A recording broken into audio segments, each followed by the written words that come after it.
If you can't take the heat, get out of the kitchen.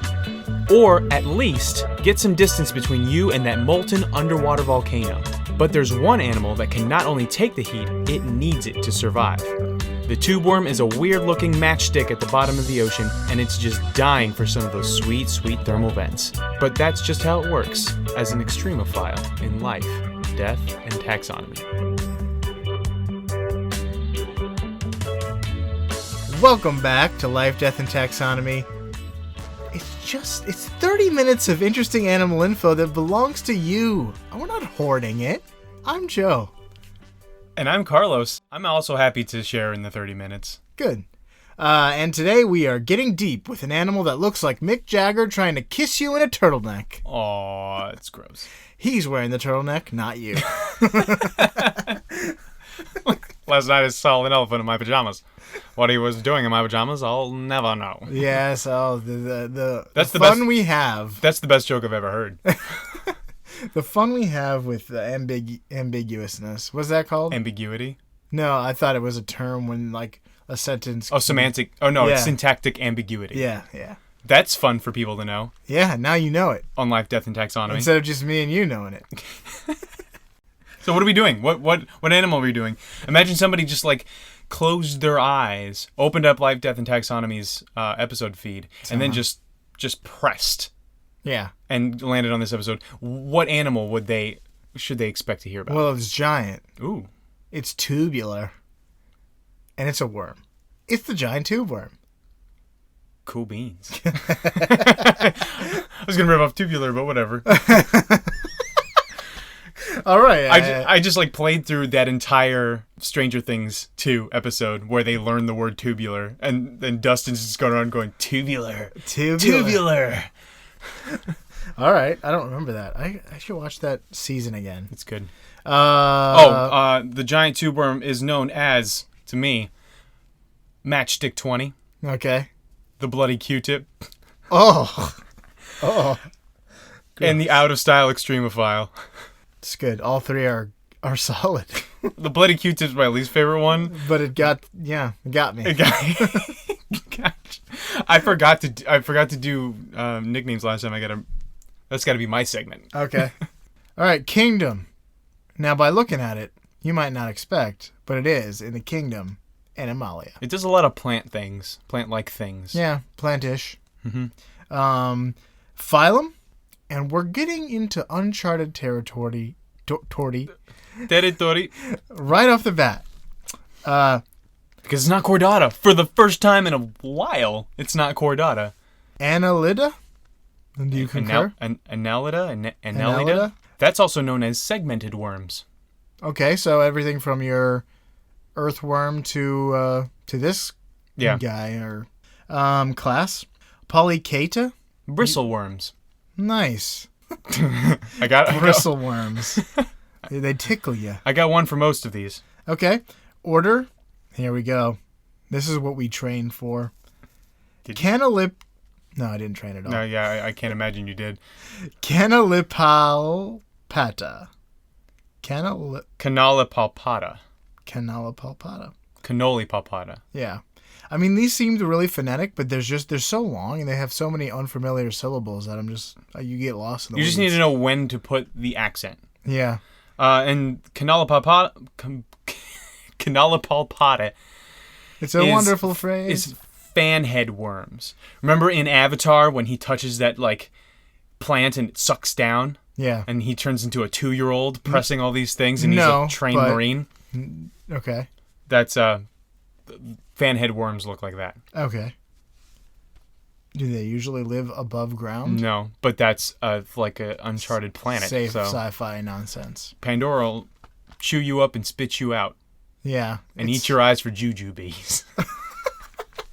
I love that movie. So well, I don't think you should. Family. Siboglinidae. Yeah, Siboglinidae. There we go. Siboglinidae. There we go. Right. Beard worms. Okay, so this is getting scragglier and scragglier. It went from bristle to fan head to beard. Yeah, okay. Genus Riftia. I don't have one for this. Pacific rim worms, which works perfectly because these guys live in the Pacific Rim. Yeah. Species. So it is Riftia pachyptilla. Elephant worms. I made that up too because it looks like pachyderm. Okay. Okay. The last two I made up, but everything else makes sense. Or I did not make up. Even the last one makes sense. It made sense. So Riftia pachyptilla. Pachyptilla. Hard couple of things. A lot of syllables. A lot of segments. A lot of consonants together. Mm-hmm. A lot of segments in this worm. You ready for some habitat? I'm going to talk about the habitat a little bit. We hinted at it just a second ago. Yes, we did. Pacific Rim. It lives in the Pacific Ocean, along the ocean floor, in what is called an abyssal zone. Sounds bad. It sounds scary. Sounds like a place in D&D. It does. Yeah, it is almost the abyss. So the ocean is broken up into zones, like the tidal zone, the intertidal zone, other I things. feel like the tidal zone would be my zone. Yeah. Probably closest to the surface, right? Near this. The intertidal zone is like things that are above water when the tide is down and below water when the tide is up. So like mussels that are stuck to a pier or something like that? Yeah. Okay. And like crabs that live in mangroves, intertidal. So they live in the abyssal zone, which is the deep zone. And they can live at up to or at down to 3,000 meters or 9,842 feet. That's a lot of feet. It is. It's very... I forgot if that is more or deep. less feet than where the anglerfish lives. I think it's less. The anglerfish lives in the Atlantic Ocean, kind of up north Atlantic Ocean. Well, like as far as depth, I think it was like. No, I mean, and it's deeper in the Atlantic Ocean. Is it deeper? I'm pretty sure. I thought the Mariana Trench was the deepest place in the world, and that's in the Pacific Ocean. Is it?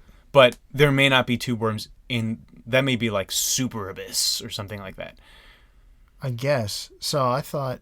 Well, although you guys can look that up. We'll talk about the fact that you can't go much deeper than where these worms are. Because there's lava. Yeah, that's what I'm saying.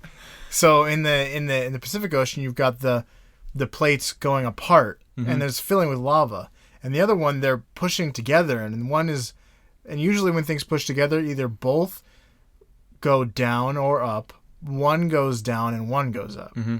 So I would just imagine that there would be like a deep crevasse where it's being pushed down, but also where they're sure. Yeah. Topic for another time, because I'm about to tell you about black smokers, and I don't mean Will Smith at the end of Independence Day when he shares that stogie. My reference to that is Richard Ayoade from IT Crowd when he gets fed up with his fake wife and starts to smoke. I call the black smokers that they live next to Richard for the rest of my notes. Spoiler alert. But I guess I should have been thinking about Will Smith. Okay. So a black smoker, they collect near them, and they're hydrothermal vents, which is a fissure on the ocean floor that spews dark-colored chemicals like sulfur. It's important. More on that later, don't forget. It's important that it spews sulfur. Yes. Let's get into what they look like. They live in firm tubes, and I looked up what these tubes were made of, and I could not find anything. Did you? I did. What are they? They're made of something that we're going to have to rectify from the older episode, because it's not chitin. It's not chitin, it's chitin. Take a look right here. Chitin? I guessed Question it. mark? I guessed it. I was like, if you didn't know, I was going to say it's probably chitin. Yeah, it's chitin, and I even put the word kite, K-I-T-E, dash I-N, so that I would know how to pronounce it. But yeah, it's a white exterior that they secrete. So it's kind of like a shell that a crab would have. Sweet. I knew it. I knew. I should have been confident. Yeah, you should have been. I should have just confirmed. I just couldn't find it. I found it on National Immediately. Geographic. Nat Okay. Geo. So, from these white chitin tubes emerges a red plume, which is the body of the beast. What's the plume of the beast? The plume of the beast. Well, it's not. Yeah, it's not the entire body. The rest of it lives inside the tube. in the tube. So the red. It's red because it's highly vascularized, which means it's blood red. Literally. That you were looking at its blood. Yeah. They have no mouth, gut, or anus, like your typical earthworm does. Mm-hmm. And most, which is all an earthworm is. yeah, it's basically an intestine. Yeah. So that's what most worms' situation is. Mm-hmm. But not these guys. Like other worms, like some other worms, they have a trophosome. Yeah, trophosome. Instead of a gut. But more on that later. Yep.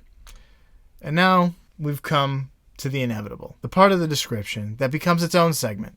And it's not a gut. And it's not a head. It's not an anus. And then... It's it's unacceptable. the listener's favorite part of the show. Say it with me now. Measure up! You weren't going to do it. I wasn't I was going waiting to. for you. I'm going to mouth it, and you're going to have to say it all by yourself next time. Not next time. You won't see it coming. So here we go. In this new season, season 3, here's how it works. I'm going to give you a comparison, and you're going to tell me how many of the animal go into something else or vice versa. All right. And I'm so bad at this game. let's start with height. Well, although You've gotten pretty close. I think a couple last time I times. was pretty close. Yeah. And then with the pacu fish and the withers of a Shetland pony, I've nailed it. Height. Let's start with height. They are 2.4 meters or 7 feet 10 inches. So it's a tall worm, Yeah. and it's pretty much grows straight up. So That's standing next to it, it'd be taller than you. it's a little bit taller than Shaquille O'Neal. I'll keep that in mind. Okay. How many Shaquille... Just kidding. How many Shirley Temples go into a tube worm? Now, are we talking about the beverage? No. Or are we talking about America's Sweetheart? We are talking about America's Sweetheart, but here's the catch. As an adult, her adult height... That is not fair. Oh, you just made this up. What do you mean? It could have been any adult, but you chose Shirley Temple? Yeah. Well, no, I have her exact height. Really? Yeah. I have no idea. She's not still alive anymore. Is she? No. So at what point? Because you get smaller as you get older. So just at her full height? Yeah. If you typed in Shirley Temple height into Google, what would be the little snippet that they show you? I feel like it would be whatever she was at the height of her career, not the height of her inches. Well, she was a diplomat. She was like an ambassador. Really? Yeah. I know very little about Shirley Temple. All right. I'm going to say 1.5. Nailed it. You nailed it. You pulled it out again. What else could it be? 2? she would have to be 3.5 feet tall. No, The a correct little over 3.5 answer, feet the tall. real correct answer is it's 1 adult and 1 child. One adult Shirley Temple And 1 child Shirley Temple. with one singing Animal Crackers in her soup on top of her head. Yeah. All right. So let's move on to another thing, another measurement. And we're not going to go with weight because Who knows how much those things weigh because they're anchored to the sea floor. we're going with diameter. The diameter is 4 centimeters or 1.6 inches. Okay. How many tube worm diameters go into the diameter of Earth? No, that's not fair. I can't even estimate that. The diameter Yeah. of Earth. Yeah. So, like, from Beijing to Houston. Oh, to Beijing to Beijing. No, that's the circumference. Oh, yeah. You're Diameter goes directly through. directly the middle through. of You're the- right. You're right. Sorry. So yeah, I would have been closer with the circumference because I used to know that number. That's true. But I don't know what's the radius. How far away is the core of the Earth, and then pi r squared or whatever the heck I have to do to make that happen. How thick with 2 C's is the Earth? I'm gonna say, oh gosh, 78 million. I'm so off. Okay, so 78 million what? The diameters of the. Oh, so you're saying 78 I'm million. so off. I'm gonna change it to 250 million. Okay, 250 million tube worm diameters. Yes. Okay. So if you put that's closer. If you put 250 million tube worms next to each other, like stacked them, yeah, and starting at Beijing, you would end up, which I'm just assuming that Houston's on the other side of Beijing, and you would end up in Houston. The correct answer is 313 million. Okay. 533. I thought you were going to say billion. I mean, you're like, you're right. I was closer. that was better. That was a solid guess. That's all I got for Measure Up. Before we get into the nitty gritty, let's talk about reproduction really fast. Ooh, should we PSA or should we just let it? No, this is surprisingly not very sensual. Not very sensual. This would not be rated PG-13 for sensuality. You do not have to put on romantic jams for this process. They reproduce. To reproduce, they form free-floating larvae, and just send them off to college. Tube-worm college. Yeah. So the larvae have little cilia that they use to get around. Uh-huh. Little hairs things. Little hairs that it's like flagellum, but it's multiple. Flagellum is just one usually. That's a nice word. They attach to the ocean floor and become sessile. Stationary? No, when they go off to college, they're like, listen, changing my name. I want to be more sophisticated, so call me Cecil from now on. Cecil. Oh man, that's what you name a English bulldog. Good name for an English bulldog. So sessile means they don't move. It's a thing in senile biology. also means they don't move. They don't move mentally. In a juvenile stage, they have a mouth, a gut, and an anus until they grow up, and it turns into the trophosome. Can we ward off having to call this podcast explicit if we say anus? I think so. I'll do it. Yeah, your turn. It's your turn. It's my turn. It's time for Major Facts. It is time for Major Facts. All right. Well, you mentioned it a second ago but tube worms don't eat. Mm-hmm. There's a fact of the podcast. So if you want to get in touch with us, we're on Facebook. I didn't say they don't eat. I said they didn't have a gut. Yeah, they don't have a gut or a mouth. They don't have a digestive tract. But other worms do technically, quote unquote, eat with a trophosome. These guys don't. These don't eat. These guys are special. Yeah. Okay. So as we mentioned, these guys are extremophiles. They like snowboarding, flavor blasted goldfish, and they lean pretty hard on both sides of the political spectrum.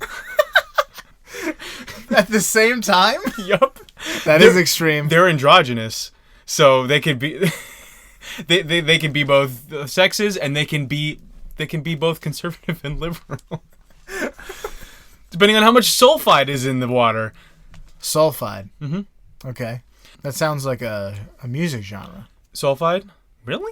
Or that sounds like what... Sulfide just sounds like a chemical that you find in Mountain Dew. That's sounds like what Barry White would do if you brought him onto your track. He sullified it. I don't know who Barry White is. He's the deep-voiced romantic soul singer. Oh, yep. I know that guy. Good enough for your love, baby. Yeah. I was like... Because I mentioned snowboarding, so I immediately thought of Shaun White. Very different people. Yeah. So, anyway, the giant tube worm, there are a lot of different tube worms, but we're specifically talking about the giant one. Uh-huh. They not only like these extreme conditions of living next to black smokers like Will Smith, they depend on them to survive. Yeah, so if you remember from the water bear episode, they weren't extremophiles, even though they could handle extreme temperatures and pressures. Yeah. They didn't like it. They weren't down. They rated it low on Yelp. Yeah. These guys. One outer space, 1 star. Would not be shot out there again. And I could not get the waiter's attention. I was parched the whole 10 days I was out one there. water droplet that I had to hug forever. I told him to put cheese on my pasta fagioli, and he only put in like a couple of shreds and then walked away. I didn't say when. I'm a small guy, but I like a lot of cheese. They say unlimited breadsticks. But he only came by twice. Which is incredible, because it was space. It was space. Anyway, so like we said, they live near black smokers, and but which are hydrothermal vents. There are white smokers and black smokers, and specifically the black smokers, they shoot out this mostly sulfides, but also like carbon dioxide, and it's just bad toxic stuff. Stuff that you wouldn't want in your mouth. Right. It's created Good by thing you don't have one. Mr. Worm. It's created by water that's underneath the Earth's crust, and then when that crust like moves apart from the tectonic plates, the lava heated water shoots up, and you have yourself a thermal vent. Superheated. Superheated, yes, very hot. I didn't find out how hot. Probably should have, because that would have been a good measure up there. Definitely boiling. I read near boiling. Really? But that seems so unimpressive to the fact that like the mantis shrimp creates like a cavitation bubble that's like hotter than the sun. Well, so is lightning. Lightning bolts are hotter than the sun. It's just stuff that burns out quickly. Sure, can be hotter. So yeah, this stuff is near boiling. It's touching cold water. That's the whole point. It's at the bottom of the ocean. Yeah, as bottom as it gets. So these sulfides and all of this bad stuff release in a black smoke cloud, and so now it's time to get chemical. Time to get chemical. This is chemistry. So there is a lot of hydrogen sulfide in the water around these vents because it releases thanks to Will Smith and his stogies. Also, there's no sunlight, so the sunlight usually and the plant life that's up there in the upper regions of the ocean, the intertidal zone, you'd say, right? Yeah, or the tidal zone, or the shelf, or whatever it's called. Yeah, the continental shelf. Through photosynthesis and stuff, there is dissolved oxygen in the water around plant life up there. And that makes it down to the bottom, but in like sparse situations. So there's not a lot to go on at the bottom of the ocean next to what essentially amounts to an active volcano. So how do these worms live? What do they eat without a mouth? Cheeseburgers. Is that incorrect? Oh, just dissolved cheeseburgers. You blended, so, of course. When next time you get a cheeseburger, throw it in the ocean. Pour one out for a tube worm. So these guys need sulfides to survive, and this is how they do it. You talked about them having a trophosome, which is... I've brought with us a visual representation. For you and me. For you and me, but I'll crinkle the paper so that the listener can enjoy it. Oh. You printed it out. I did print it out. Look at this. Yeah. So here I'm going to teach it to you. Just be very descriptive. Here we have the tube worm. We have this white chitin stalk with the red plume coming out. Basically, it looks like two feathers. Okay. And inside the white stalk is mostly the trophosome. Right. And then the bottom part here that's attached, anchored to the ground is the rest of the worm. But mostly, this thing is bacteria. So trophosome is where the bacteria lives. So there's this symbiotic relationship that the tube worm has with these bacteria. And we've talked about symbiotic relationships before, especially with like the ants and the fungus and stuff like that. Let me ask you this. Okay. Unless I'm spoiling. If it has no mouth, how does the bacteria get inside? It grows from inside. What? And it can also get in there. So I heard that there was several different... No, I mean inside its body. Okay, tell us how it gets in there. So there's two theories. One of them has been debunked, I think. So when it is young, and this could be... I wasn't sure if this was totally false. So their first theory was that when it's young...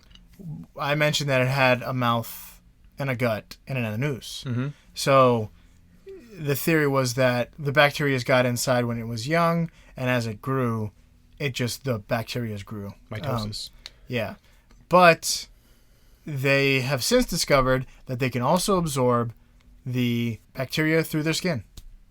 Through their chitin or through their plumes? I assume that it's through if it gets inside. I'm not sure. Yeah. I can't imagine it getting through the chitin, but maybe. It looks like it could just swim down in there through the open part next to the plume. Yeah. So just like, everybody just picture a straw with a little feather coming out of it. That's essentially what we're looking at here. It's like a pipe and a pipe cleaner. Yeah. Yeah. So these plumes wave around in the ocean around this hydrogen sulfide, and they collect the molecules needed. So the molecules are something like they take the oxygen that's been dissolved from up top that I talked about earlier, the hydrogen sulfide, and sometimes also carbon dioxide. They take these chemicals and it's absorbed into their bloodstream because, like you said, highly vascularized, bloody plume we're working with here. And it goes into their bloodstream through their heart and into the trophosome, which is this giant tube of a tube worm. It looks to be, like I mentioned earlier, but that's like 60-something% of the worm is this big organ that holds bacteria. Right. And then the bacteria inside the trophosome consume these chemicals for nourishment. So they eat hydrogen sulfide and carbon dioxide and stuff like that. Mm-hmm. And then they produce amino acids, which they, what I read, inject directly into the worm. So the sulfides go through the plume. Yeah. It goes into the bloodstream, to the trophosome, to the bacteria. Bacteria eat it. They poop out amino acids and give it to the worm, and the worm continues to wave its plume around. So like it's better than everyone else. So why eat when you can just have little boys and girls come in and eat for you? Because none of that tastes very good. I don't know. I feel like amino acids are like little cheeseburgers. If you could just eat amino acids, that's as practical as it gets at the bottom of the ocean. An amino acid is just a small cheeseburger. Let's just be honest. The tiniest of cheeseburgers. It's just a cheeseburger's constituent part. So that's essentially, and that's really unique for any animal, and very unique for even worms in this family. Do you know the name of this process? It's called chemosynthesis. Chemosynthesis. Yes. So, which I did not write down. I knew off the top of my head. So it's like a third category. Because it's not eating, and it's not photosynthesis. It's chemosynthesis. Right, because it's not using the light from the sun to turn energy into, to make your own food. To make food. It's using and it's bacteria. Not going out and getting food. It's taking chemicals and using bacteria to turn it into food. Right. Which is pretty crazy. Yeah. But the problem it's is self-sustaining. No, but it doesn't rely on foreign oils at all. It don't need no sun. But the problem is, you mentioned a couple episodes ago about generalists and specialists. This is as specialized as it gets. Yeah. Without the hydrogen sulfides, the worm and its bacteria cannot exist. So thermal vents, they come and go as they please, as the tectonic plates deign. Apparently, they don't last that long. These ecosystems that can be like kilometers just disappear once the vent stops spewing. They disappear. But the scientists have gone back to what used to be this thriving tube worm economy. Yeah.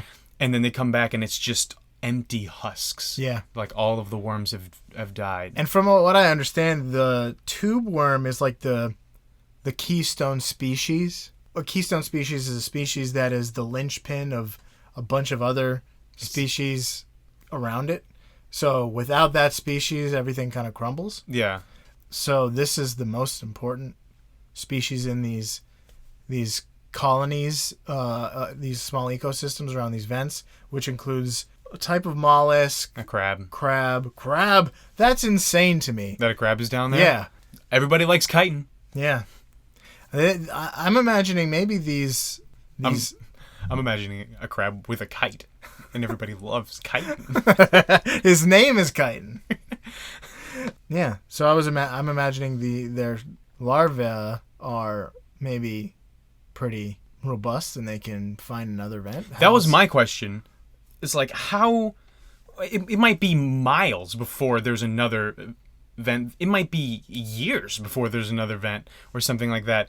So how does when one colony shuts down, how does it make it to another colony? It's got to be those larvae. And when a new vent opens up, how does the first one get there? It's interesting. Yeah. But because they live in the bottom of the ocean, like a lot of things that live at the bottom of the ocean, they're not that well studied. Yeah. But they don't go anywhere, which is nice. They were discovered in like 1977. Yeah, 1977.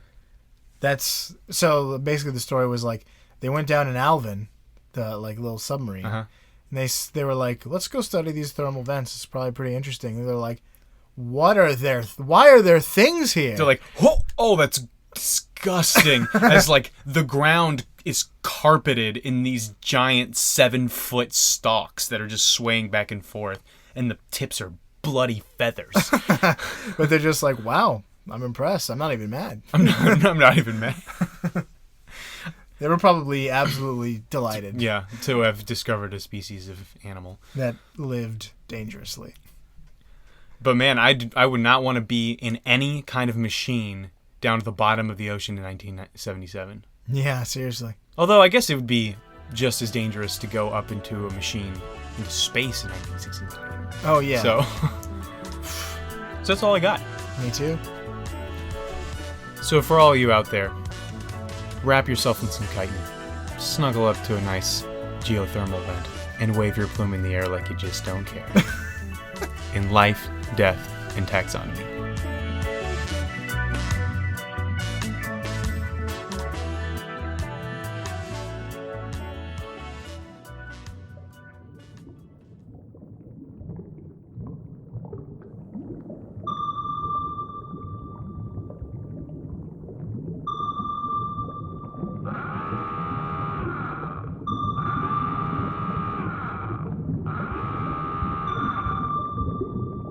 Man, the ocean is a beautiful place. I just wish we had something better than this old-timey bathysphere to protect us from the crushing pressure of the abyss and the boiling lava from that thermal vent. Yeah. And something to protect me from that weird shape that's swimming towards us. Wait, is that fur? Vespasian! What are you doing here? Your soft monkey skin and your simple mind aren't built to weather the pressures of undersea life. Wait, he's writing something on our tiny bathysphere porthole. Oh, he's looking for people to subscribe and review Life, Death, and Taxonomy. Wait, there's more. He wants more people to join our Facebook page and follow us on Twitter at LD Taxonomy. Man, he's writing a lot on our tiny window. Looks like he wants in now.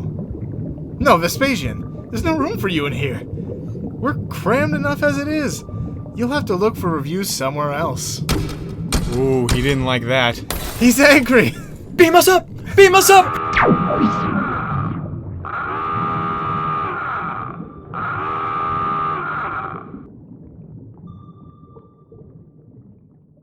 This podcast is brought to you in part by the Brain Trust Brothers Network. For more information about this podcast or others, visit braintrustbros.com. That was dumb. Why do we have beams?